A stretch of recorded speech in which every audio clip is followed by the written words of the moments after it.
Hello, everybody, and welcome to today's virtual program with Turnstile Tours. I'm Andrew Gustafson, and I want to welcome everybody after a little bit of a hiatus. This is our first program of January. We took a little time off over the holidays. So it's so wonderful to see so many familiar names and great to be back with you sharing these virtual programs. Hope everybody is doing okay and coping. You know, we're not through this yet, and so we're picking up our virtual programs back where we left them off at the end of 2021. And we're excited for today's program, which is going to revisit something that we actually discussed almost at the very beginning, a program that we did back in early April of 2020, looking at concrete history.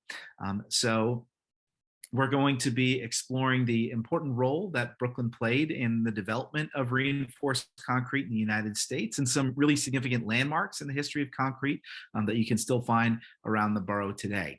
So I am joined by Cindy, who is actually just in the other room, who is going to be helping out today behind the scenes, producing, answering your questions in the chat. So let's talk a little bit about the topic of today's program, which is concrete and the significance of Brooklyn in the development of concrete. But let's step back a little bit and talk about this material and its history, because it is quite ancient. And it's something that was known centuries, even millennia ago, and some of that technology was lost and only rediscovered, within the last 400 years or so, and then really took off in the last 200 years. So one of the oldest known concrete structures I'm going to show you right now, and really a structure that has never really been matched since, is the Pantheon in Rome.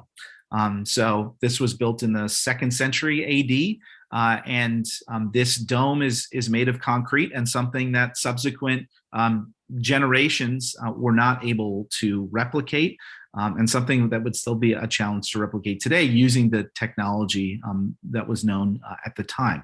So this is an ancient technology, but we're going to talk about really how the pace of development really grew over the last 170 years or so. But first, let's talk about what is cement, what is concrete. These are two terms that are often used interchangeably, but it's important to make a distinction. So cement is a component of concrete. And here you can see the ingredients. So air, it's 8% air. That's not added in. That's just a part of the natural process. But you can see that 7 to 15% of concrete is cement. And we're going to talk about how cement is made, how new types of cement were developed over the last 2 centuries. But this is the binding agent, or what we say that the agent that has cementitious properties. And so this is usually the type of cement we're going to talk about primarily here. As you can see from the caption, the Portland Cement Association created this graphic. But Portland cement is made from clay and limestone to create that binding agent. Concrete also uses a lot of water, and then the majority of the volume of concrete is actually aggregate. So that is sand and stone. There are all sorts of different types of aggregate that are used. Now, one thing that's important to mention is that concrete is often pointed to as a major driver of climate change. And this is true. This is the second most utilized material on the face of the earth. The only thing that humans consume more of than concrete is water. And so obviously there's a lot of resources that go into it. When we talk specifically about the climate, what we're mostly talking about, or the big impact of concrete, is not in the pouring of concrete or the construction of the buildings that it goes into, but actually in the production of cement, because in order to create Portland cement, you have to kiln at very, very high temperatures those component ingredients, again, clay and limestone. And so the material, so basically the burning of the fuel in order to create those high temperatures to create cement is the main impact on the climate. So it's about 8% of all the human-generated CO2 comes from the production of cement for making concrete. Another major environmental impact of concrete is in the production of the aggregates down at the bottom. So you may think that there's a whole lot of sand in the world. Not all sand is suitable for making concrete.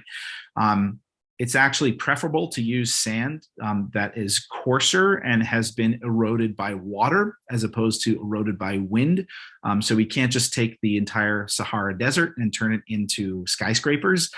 The reason why is because it has rounded edges, and so it doesn't create a tight matrix as those grains of sand bind together. So you actually need to take sand from specific locations, and this is something that's also caused a lot of environmental concerns, especially in places like Southeast Asia, where richer countries have extracted a lot of sand from islands and from the bottom of the ocean, from poorer nations like in Indonesia, for example. So there are big environmental impacts as well in the production of the aggregates that go into it. And we'll talk as we get towards the end a little bit about ways that we can reduce the climate impact of concrete, but it's an important thing to acknowledge because it is such a ubiquitous material, and it is not obviously polluting when you look at it, in its complete state.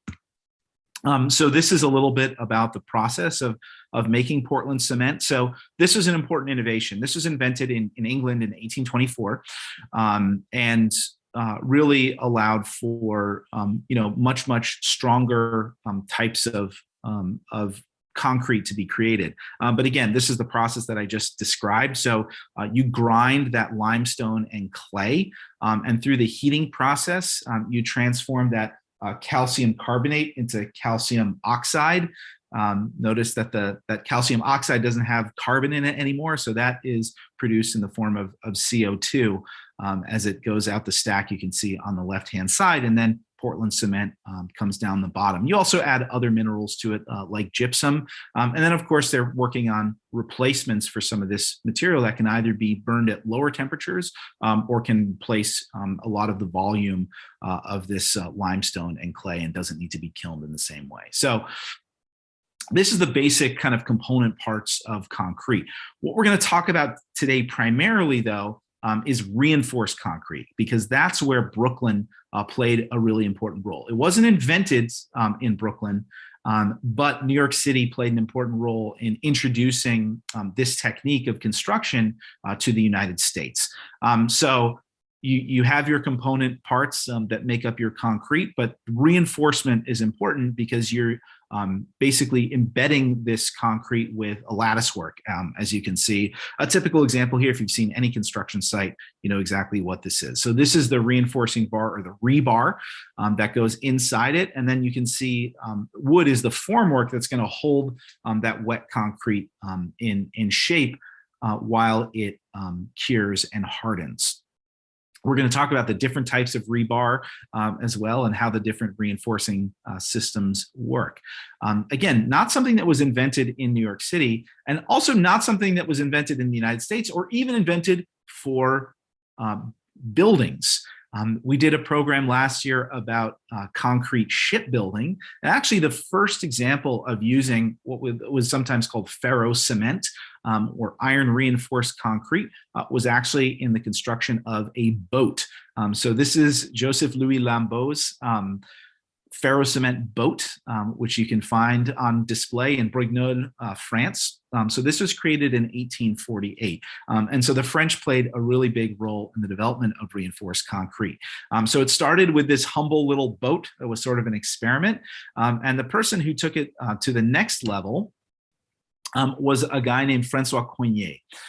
So Coignet is basically the person who is widely considered to be the inventor of reinforced concrete. Now, there are some parallel inventions that were happening around the same time, but it's generally considered that he was the first person to create at least a commercially successful system for reinforcing concrete. Now, when he built reinforced concrete buildings, he didn't actually use it in all of the structures, but his first innovation was actually putting it into the floor slabs of the building. And the first reinforced concrete building in the world, you can see right here in the front of this picture, was built in 1853 in Paris, and his factory was behind it. So it was sort of a demonstration piece, and we'll talk about that, how that model was repeated in Brooklyn. But this building is still standing. I'm actually gonna switch my screen here so we can take a look at where it is today in France. So we're gonna pull up a Google Earth image here, and we'll see if I can find it when we zoom in on it.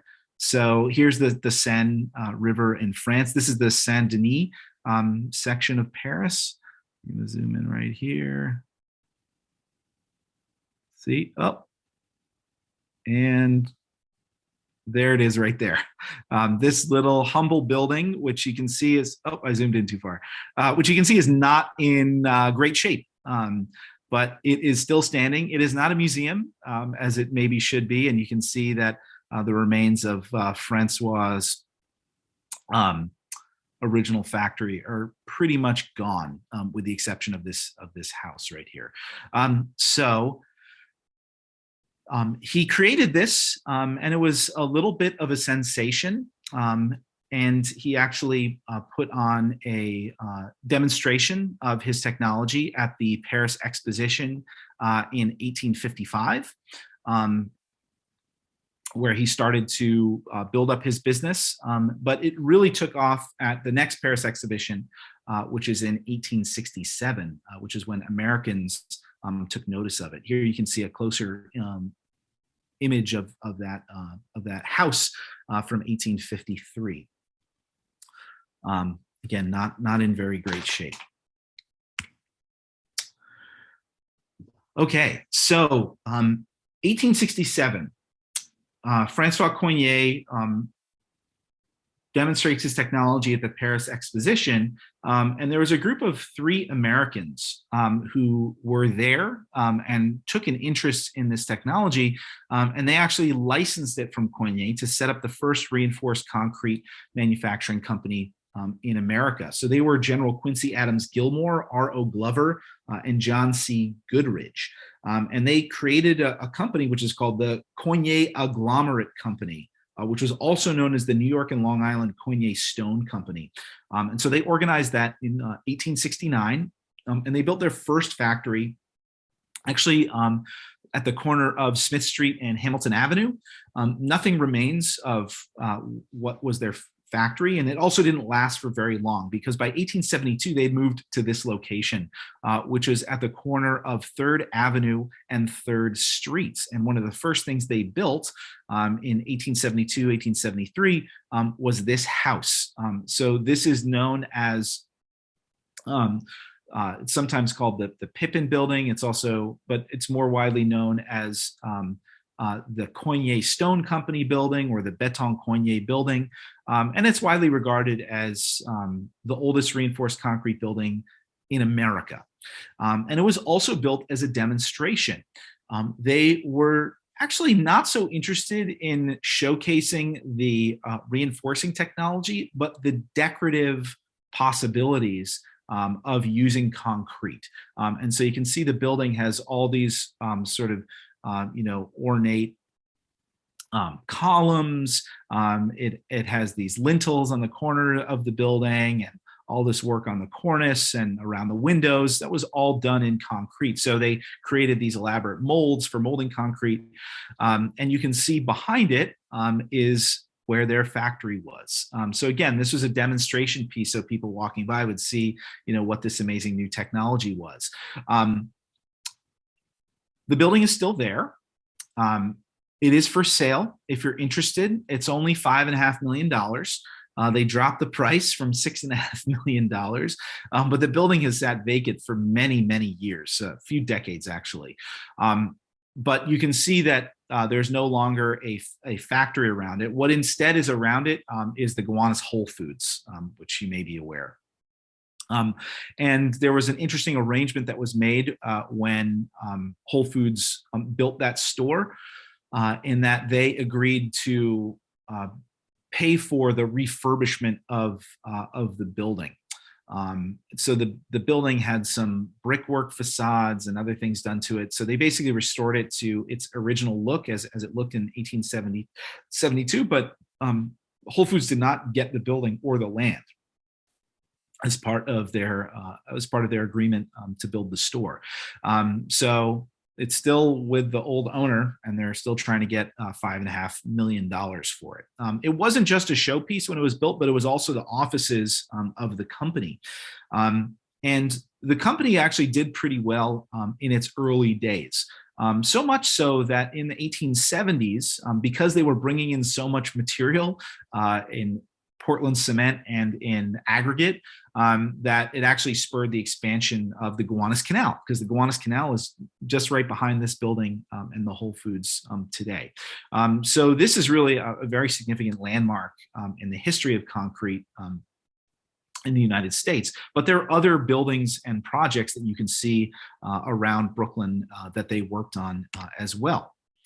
One of them is these actually series of houses on Clinton Avenue in Clinton Hill. So these houses are still standing. They were built in 1874. You can see the one in the center has been repainted a little bit. And again, you can see a lot of this beautiful ornate detail work that they were able to do by using concrete molds, as you can see around the doors and the windows right here. And then this mansard roof, again, all these details constructed out of concrete. So they look very similar to a lot of the brownstones around, but a completely different material for the facade. And the actual construction of the building as well. But they did a lot of ornamental work as well. One of their early commissions was also building the main fountain for Prospect Park. So this used to be the fountain that was in Grand Army Plaza. It was subsequently replaced. And I have a suspicion that there may be some pieces of this fountain that still survive elsewhere in the park in the form of planters, but we're trying to confirm that with the team over at the Prospect Park Alliance. But Prospect Park was where they did a lot of the work, and actually the work they did in Prospect Park would generate more contracts for them during the 1870s. So you can't see that fountain anymore, really, at least not in its complete form. But one thing you can see, one of the oldest concrete structures, again, in the country, is in the Cleft Ridge span. And so what the Coignet agglomerate company did was build the decorative panels that are inside this archway, which connects basically the boathouse to the concert grove in Prospect Park.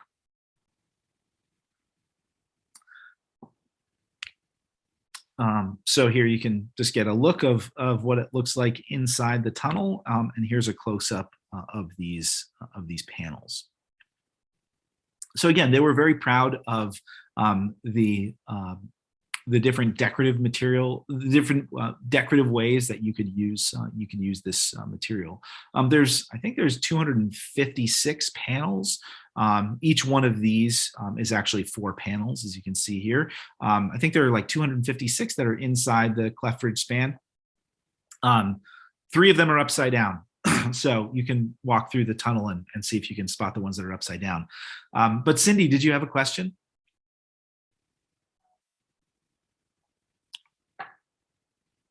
You stole my thunder. I was going to ask about the upside down panels. It always drives me a little crazy when I'm looking at trying to find them. Do you have any tips for where they're located if people want to go try to find them themselves? To be perfectly honest, I found them once and I can't remember where they are anymore. So I'll have to go and spend 45 minutes walking through again, and I'll make better note of them. But yeah, so this was one of the structures in Prospect Park that was designed by the co-designer, not Frederick Law Olmsted, who we mentioned a few minutes ago, but by Calvert Vaux. And so he, became a fan of this material. And it's actually quite likely that he had some connection or he was part of the reason why they got some subsequent commissions, um, including a couple of the projects that Vaux did after Prospect Park was the design of the American Museum of Natural History, as well as the Metropolitan Museum of Art.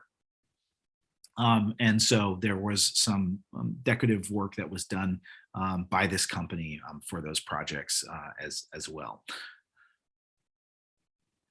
But a little bit about the reinforcing technology, because obviously this is the key in the entire subject of today's talk, which is what distinguishes this and allowed them to build different things out of concrete than they had been building before. Obviously, it was known as sort of a decorative material, or building, smaller scale buildings without any reinforcement, what they sometimes call grout buildings. It was really the reinforcement, which is the key technology that allowed them to build skyscrapers out of this. Now, here you can see the Coignet technology, which was basically using solid iron bars that in some cases they were connected by a wire to hold them in place. But a relatively simple lattice work is what Coignet used in his design from the 1850s. Now, I should say that I mentioned before that the Coignet agglomerate company did not last all that long. So they actually went bankrupt in 1873. So just 4 years after going into business.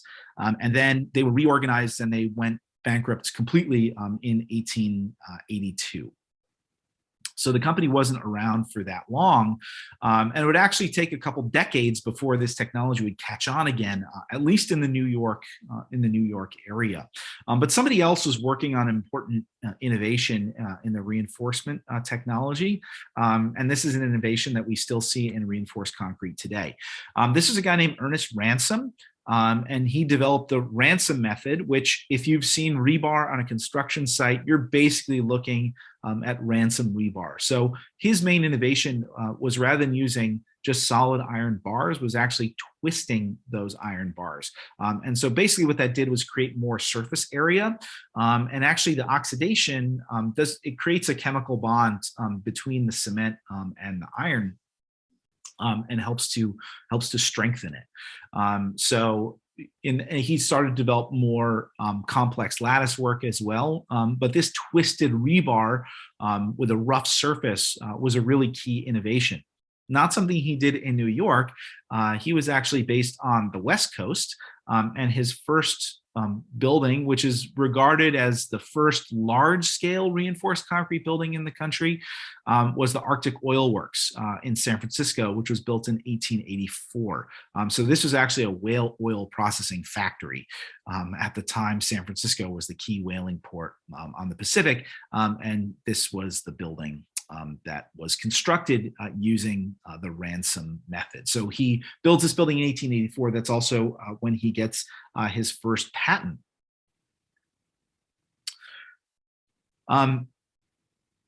It's not until almost 20 years later that this technology comes back to New York City. And a key figure in bringing it to New York would be the person in the center, Robert Gare, and his son at the top left, George Gare. So Robert Gare, if you've been to DUMBO, you've encountered that name. It's all over the place. And he was a industrialist whose company, the Robert Gare Company, was a major manufacturer of paper products and packaging, specifically boxes. So his company is credited with creating the first machine-folded, machine-cut cardboard carton or box. And so the company started in Manhattan, but in the 1880s, they moved their factory to the area next to the Brooklyn Bridge, which today we know as DUMBO. Um, and really, that section of Dumbo became known as Gareville because they built such a huge complex of buildings, and they were undergoing a major expansion around the turn of the century, right around when this photo was taken in 1901. So they had already built 3 factory buildings by this point, and they were looking to build a 4th. And so George was sent down to Florida to find timber that could be used for the construction of a classic mill construction building, timber and brick, which is what their other factory buildings had been built out of. But he was having trouble actually sourcing the timber. And right before he went there, well, here's a little bit just about the Gare company. So they built packaging and also designed advertising for all sorts of different companies and consumer products. The company really they took off when they got the contract for You Need a Biscuits from Nabisco, but they also made packaging for all sorts of Brooklyn companies like Domino Sugar and U-Ban, which is the Arbuckle brand of coffee. But before George went down to Florida, there was a major fire in Jacksonville. And here you can see the aftermath of that fire, which destroyed a huge section of the downtown. And the city was starting to rebuild. And a person who was doing a lot of the rebuilding was Ernest Ransom. And he was building reinforced concrete buildings in Jacksonville. And so George thought this might be a good material for the Gare company to use for their new factories. And so he introduced his father to this idea, but not actually to Ransom. Ransom is not the one who would bring reinforced concrete to Brooklyn. The person who would do that instead was Henry Turner. So Turner was actually a protege of Ransom. And in 1902, he broke away from the firm and started his own construction company marketing reinforced concrete buildings. And so they would quickly become really the nationwide leader in this construction technique. And so Turner is the one who approaches Gare at his son's recommendation to test out building a reinforced concrete building for his factory. Gare was skeptical, and so was the New York City building department. And so they had to do a whole series of tests on the material because it was believed that concrete was not fireproof. And so they actually had to build a small test building that they burned down. They had to get the fire, I believe it was up to like 1700 degrees to test that it would actually sustain temperatures that hot and not completely crumble. Those tests were successful and they were given the building permit in late 1904 to begin construction on Gare building number 4. This was a few years later in 1911, but Gare basically wrote a testimonial for a book called Factories and Warehouses of Concrete, basically applauding the benefits of using this material, some of which were very specific to his industry.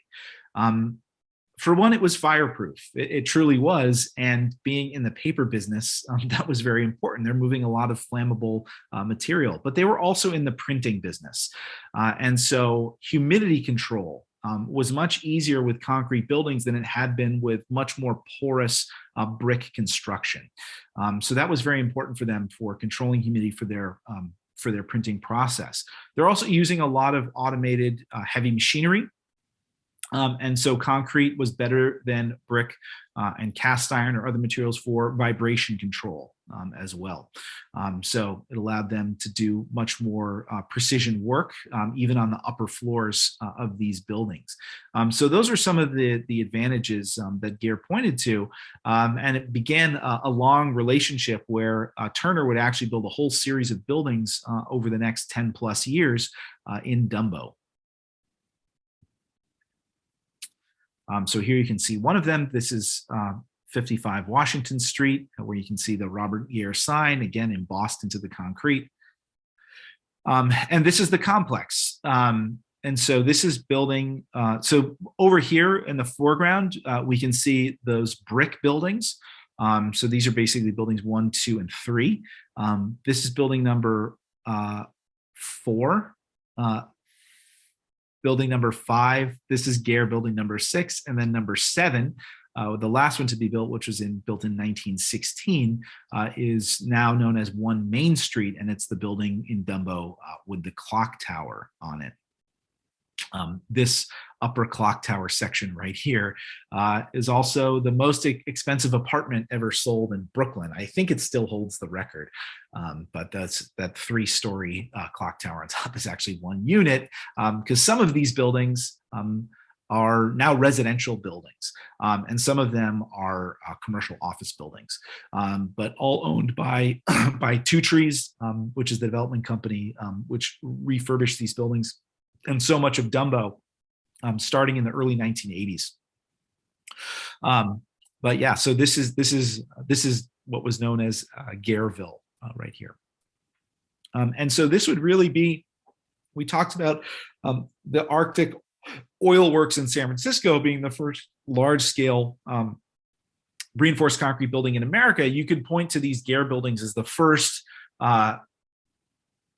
large-scale reinforced concrete buildings built on the East Coast, at least industrial buildings. They got beat out a little bit. Ransom built a skyscraper 1 year before in 1903. But this is really what brought reinforced concrete to New York, number 1, and number 2, really helped to build the reputation and portfolio of the Turner Construction Company.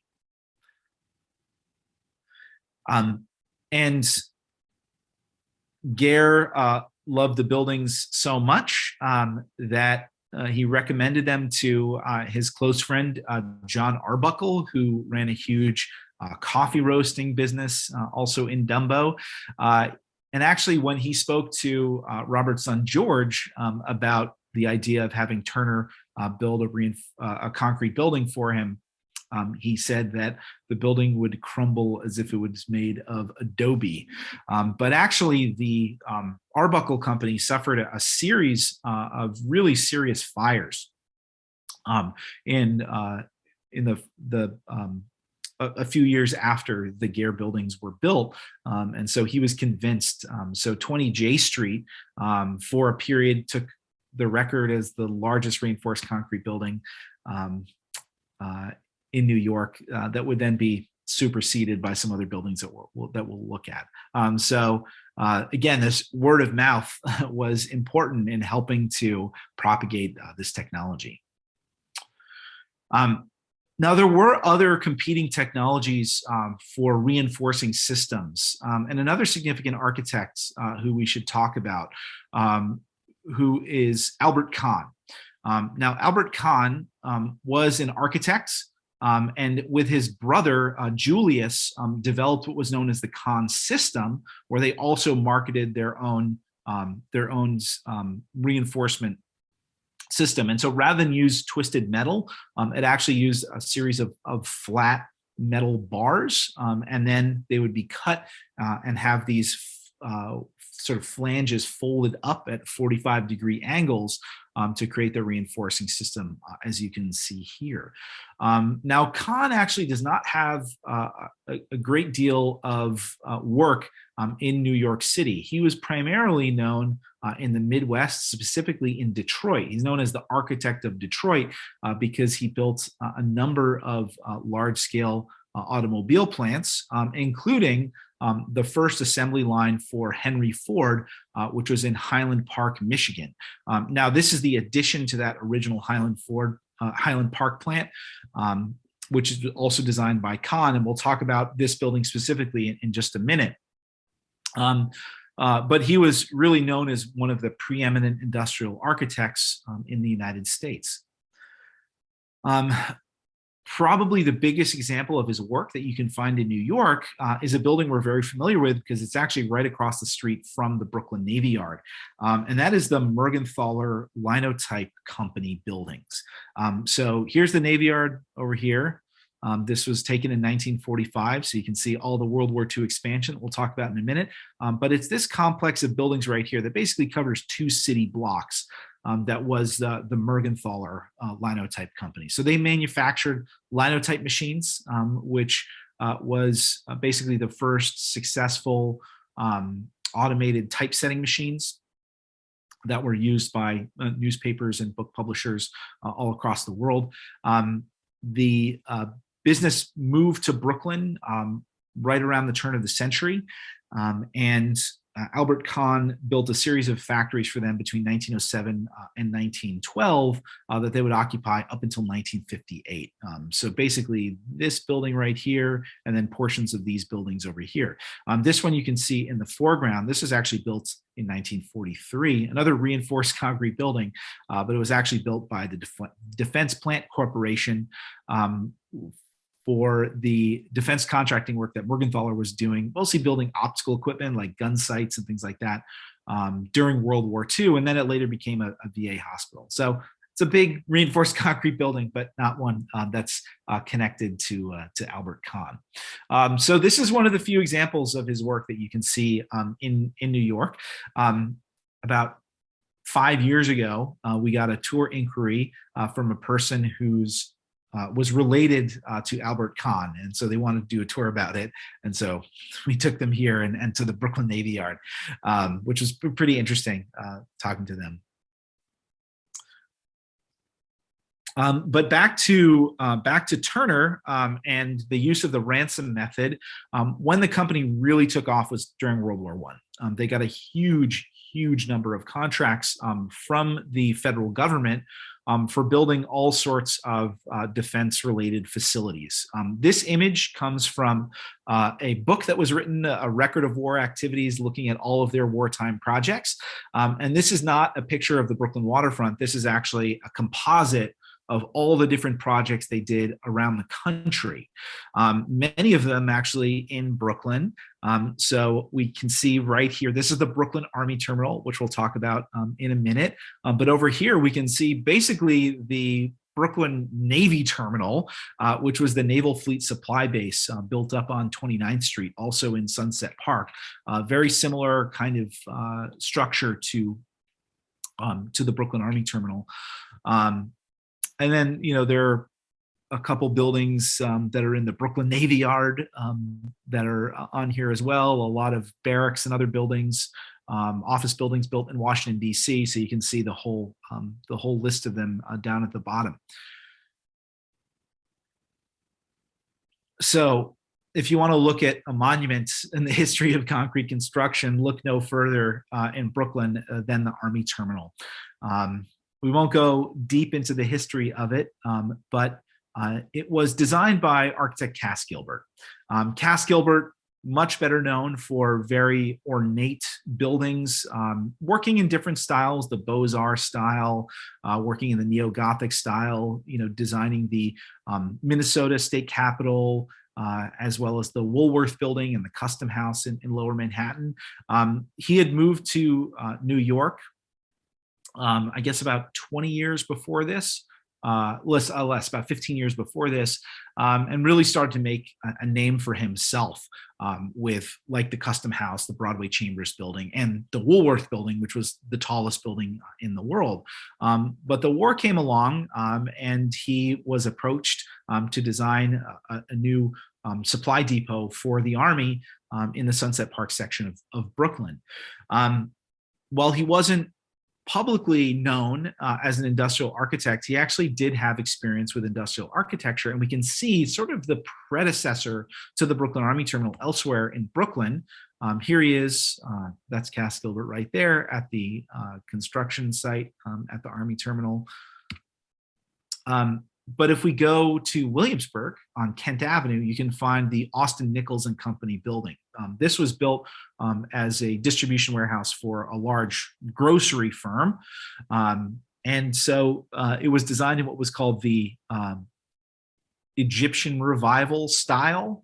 But you can see it bears a lot of similarities to the Brooklyn Army Terminal, like with the shape of the windows, but also where we now have the entrance into this apartment building, that was a place where you could drive trains right into the building, which, as we know, is a key feature of the Brooklyn Army Terminal design.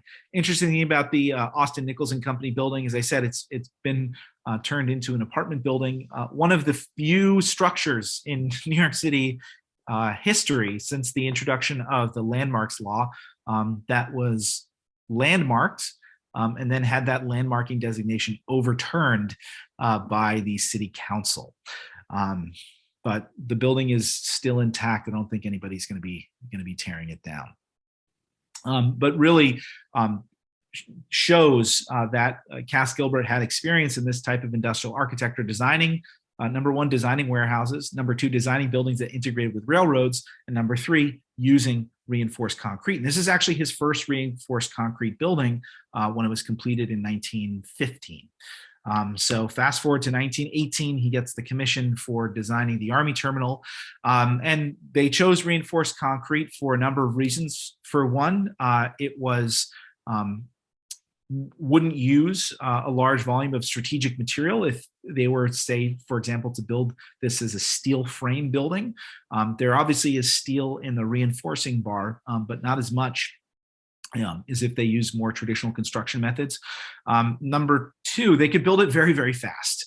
And so this is what Building B looked like on July 27th. This is about 2 months after they've broken ground. And you can see the second story is just starting to come into view. And this is 2 months later. They topped out the buildings by October of 1918. So really a span of about 5 months to build these buildings, which were the largest reinforced concrete buildings in the world at the time. So the whole complex was about 4.2 million square feet of buildings, and they expected to have them done in only 7 months.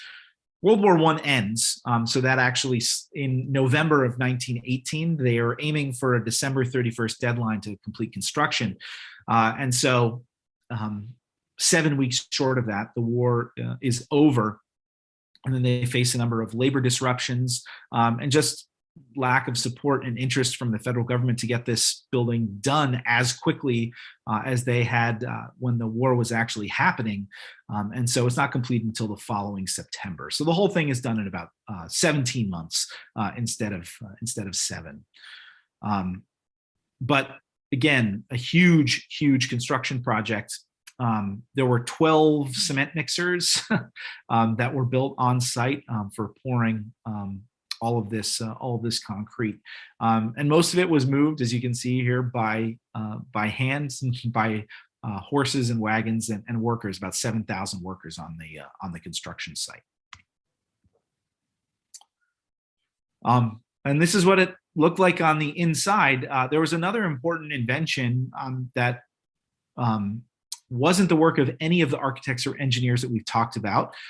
There are a few different claimants to this invention, but one of the key ones is C.A.P. Turner, no relation to Henry Turner, but it is the mushroom column. So these flared columns here, which basically help to distribute the load of the floor above as an arch might, because you really don't have that same traditional you have the posts, but you don't have the beams in this construction when you're pouring entire floor slabs at once that are really just supported by that reinforcing rebar inside. And here we can see what one of the spaces and these mushroom columns inside Building A looks like today at the Army Terminal.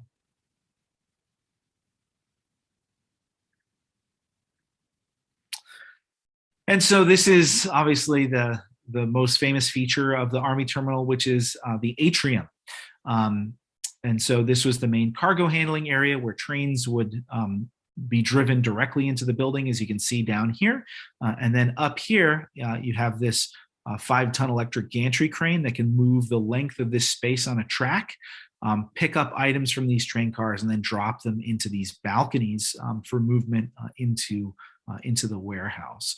Now, you can see in this image that this was a glassed-in area. So this could be an all-weather, all-season cargo handling facility. We no longer have the glass that's inside. that provides cover to the inside of the atrium. It was removed in the 1980s. So now this is kind of open to the elements. The building is incredibly durable. It's held up very well for being over 100 years old. But if we go back to the image on the outside, you can see it has this yellow color. It's actually stuccoed on the outside. So it's more durable to resist the weather than the inside is now. So we do have issues with some concrete cracking because it's not treated. It's more interior concrete than the outside of the building. But Cindy just mentioned that in the chat. That is one challenge we have with the Army Terminal atrium today.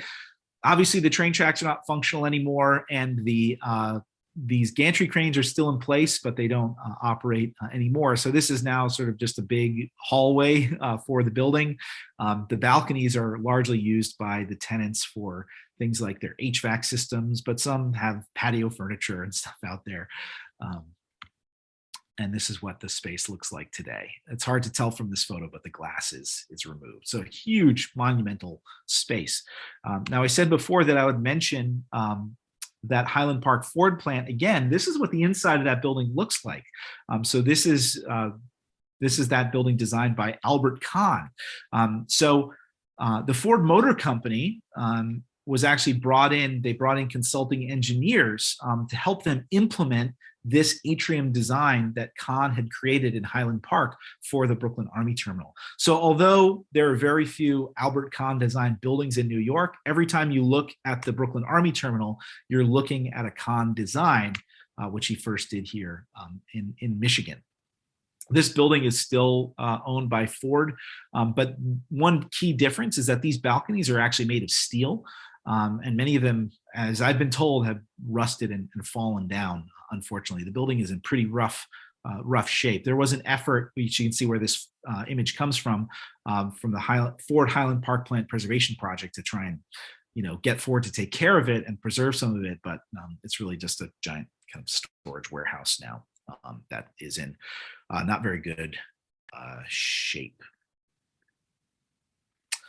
Okay, so World War I, you have this huge construction boom in the United States, driven in large part by the war effort. And so the technology of reinforced concrete really matures and grows in popularity. And then you see another huge boom during World War II, again, largely driven by the military. And concrete would be one of the key materials used in the war effort. And there's many examples that we can talk about, but one of the main ones where you can see this in action, and again, was an important technological innovation, is at the World War II era dry docks in the Brooklyn Navy Yard. So this is dry dock number 6. And if you're not familiar with a dry dock, I know many of our viewers are, but for those who aren't, it's a large basin that's used for repairing ships. Now, traditionally, dry docks were more sort of V-shaped, so they had these stepped sides that went down diagonally. Here you can see you have flat, straight sides. Part of the reason that dry docks were built, those stepped dry docks were built that way, was number one, it's really hard to hold back all this earth with a vertical retaining wall with older technology, right? Because this is street level right up here. This is the river level over here. And so you're building below the level of the water right here. So building a straight up wall that's, say, 40 feet tall that can hold back all that earth and all that water was a big challenge in the 19th century. So before reinforced concrete, you couldn't do that. Number two, you also created those stepped dry docks so that natural light could get down into the bottom of the dry dock. You can see the shadow already starting to move here. And before the advent of electric light, basically, if you have steeper sides, the less natural light you get down there, the less work you can do down in the bottom of the dry dock. But we have electric light, and now we have reinforced concrete, so we can build these much, much larger square-sided dry docks. And the way that they built the dry docks for the Navy in World War II at Brooklyn, Philadelphia, Norfolk, and other places was using something called the Tremy method, which was invented, surprise, surprise, in France. It's a French word that just means a hopper, basically for feeding in the wet concrete. So basically, rather than basically build a cofferdam or a retaining wall to hold back the water. Well, you dig out this ditch and then build the concrete into it. What you're doing instead is building the concrete slab on the riverbed. So you're actually pouring the concrete into the water itself, and it will dry and cure. And here you can see it right here. So they would build, so they would pour in the concrete and pump the water out. And so this allowed them to build these dry docks much, much more quickly. You know, the dry docks built using the traditional methods took anywhere from, in the Brooklyn Navy Yard, in the 19th and early 20th century, took anywhere from 5 to 10 years to construct. Each of these dry docks was built in a little over a year, and they're much, much larger. So the Tremy method is something that's still used today for, we're not building a lot of dry docks in this country, but we do build a lot of things in the water, like bridge abutments and things like that. Being able to pour that concrete into the water is still used in those applications today, where you don't have to build these massive caissons and cofferdams in order to dry out the area before you pour the concrete. Speaking of the Brooklyn Navy Yard, another important architect with a connection to the yard, again, doesn't have any examples of his work in Brooklyn, certainly some in New York City, but none in Brooklyn, but Paul Rudolph. It's hard to talk about the history of American concrete without talking about Paul Rudolph. But he actually served in the Naval Reserves during World War II at the Brooklyn Navy Yard, supervising ship construction. And so he would then, after the war, obviously make a huge career for himself as an architect. You know, he took a piece of the Brooklyn Navy Yard with him, though, when he left. He died of mesothelioma, which he likely contracted from working with asbestos in the Brooklyn Navy Yard. But there are a lot of Rudolph connections. I myself have a personal Rudolph connection. I should say, you know, Cass Gilbert designed the train station in New Haven, Union Station, my hometown. Paul Rudolph designed the Temple Street Garage, as well as a number of other buildings, including the Yale School of Architecture. But this is one of his major monumental works in New Haven, is this parking garage. But I wanted to mention this, not in Brooklyn, it's in Queens, but he actually designed what was supposed to be the main pavilion for the World's Fair in 1964-65. This was actually sponsored by the Portland Cement Association. It was called the Galaxon, and you could climb, it was all made out of concrete. You could climb up here and get a view over the entire World's Fair. Robert Moses nixed this and instead went with the Unisphere to be the central design feature. But that was an interesting aside, something I just learned in the last couple of days.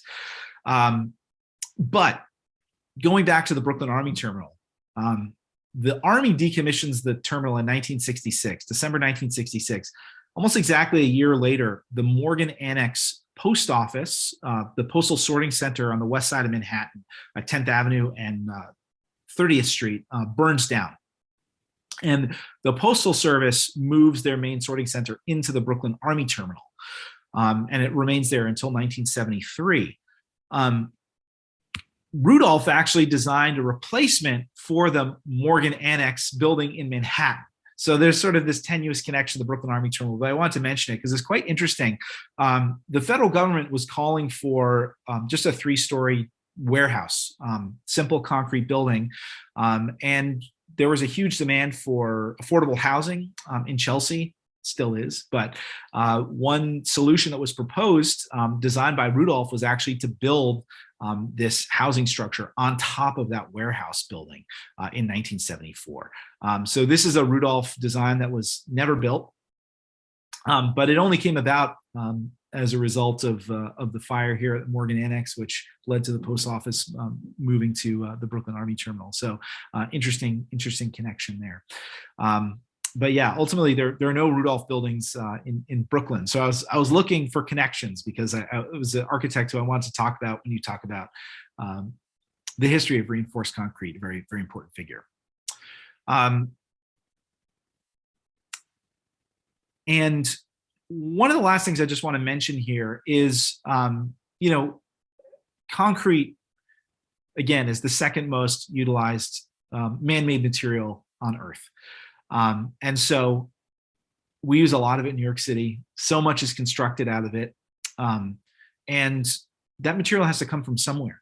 And so you can actually see where that supply chain of cement and concrete is really significant. It's something we talk about actually on our Brooklyn Navy Yard tours, because there's a major terminal for both cement as well as aggregate.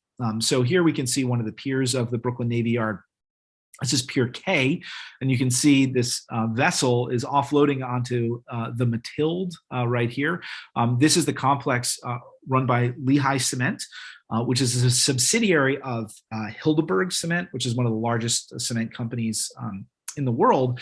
And they bring in cement from all over the world. We've had ships that come in from cement plants in Turkey, in Sardinia and Italy. Some come in from Canada, and a lot of aggregate comes in from Canada at the pier next door at Pier J, which is New York Sand and Stone. And they also have facilities, you just go up and down the waterfront. Again, we talked about how the New York and Long Island Coignet Stone Company really drove the development of the Gowanus Canal because they needed a way to ship in all of these heavy materials. This is one of the most common uses of the working waterfront that remains in New York City, because it's much, much more efficient to move this stuff by water. And so as much of the working waterfront that we transform into parkland and luxury housing and things like that, we are still going to need spaces for the movement of this really, really bulky material that is so key to the city's economy and the construction. So up and down the waterfront in Brooklyn, New Jersey, Staten Island, you'll find facilities related to concrete construction. So I just wanted to mention that in closing. I did mention at the beginning as well that they're looking at ways in which they can reduce the carbon footprint. Obviously, it's not in the movement. This is a relatively low carbon way to move things. It would be much worse if we had to move it all by truck, for example, although we do for the last mile, pouring out of this facility all the time are these ready mix cement trucks. But some of the ways in which they're looking to, as I mentioned before, one is by replacing some of those materials that need to be heated to high temperatures with things that don't, largely waste materials. So fly ash that comes from coal-powered power plants.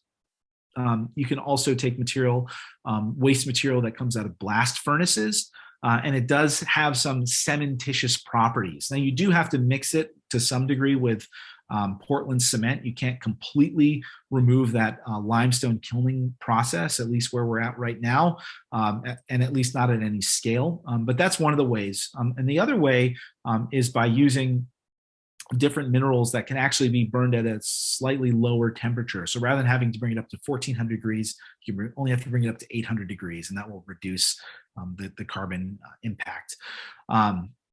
So we're going to share resources about this. If you're interested in learning more, we'll send a follow-up email. And of course, we'll always post these resources on our webpage. So the page where you signed up for this program, you can go back there and we'll have a list of resources.